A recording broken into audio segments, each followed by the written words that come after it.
Good morning বন্ধুরা, আমার আরও একটি মিনি ব্লগে তোমাদের সকলকে জানাই অনেক অনেক ওয়েলকাম। সকালে ঘুম থেকে উঠেই সকালের বাসি কাজবাজ সেরে চলে গেলাম রান্নাঘরে। আজ সকাল সকাল আমাদের এতটা রিচ খাবার হয়ে গেল বন্ধুরা যে কি বলবো, একদমই অস্বাস্থ্যকর খাদ্য হয়ে গেল। দেখো, সঙ্গে হয়েছে দুধের চা আর তার সঙ্গে লুচি। তো বন্ধুরা, আমি এখানে চা টিফিন খেয়ে বেরিয়ে পড়লাম। আজ আছে আমার ক্লাস। আজ হয়েছে সানডে বন্ধুরা।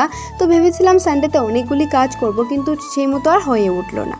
তো বন্ধুরা, আমার মিনি ব্লগ তোমাদের কেমন লাগে প্লিজ কমেন্টের মাধ্যমে জানাতে ভুলো না। ভালো লাগলে অবশ্যই লাইক কমেন্ট সাবস্ক্রাইব করে আমার চ্যানেলটার পাশে থাকবে। তো বন্ধুরা, আমি চলে আসলাম কম্পিউটার থেকে বাড়িতে। আর বাড়িতে এসে দেখো ভাত বেড়ে আমি আর মা বসে পড়লাম ভাত খেতে। আজ আমাদের দুপুরের মেনুতে একেবারে সিম্পল রান্না হয়েছিল বন্ধুরা। তো দেখো, ভাত টাত খেয়ে আমি বেরিয়ে পড়লাম। এখন চলে যাচ্ছি রিম্পিদের বাড়িতে। যেহেতু আজকে সানডে বন্ধুরা, তাই একটু নিজেকে সময় দেওয়ার চেষ্টা করছি। তো বন্ধুরা, যদি সম্পূর্ণ ব্লগটা দেখতে চাও তাহলে প্লিজ আমার চ্যানেলটা সাবস্ক্রাইব করে আমার পাশে থেকো। আজকের মতো টাটা।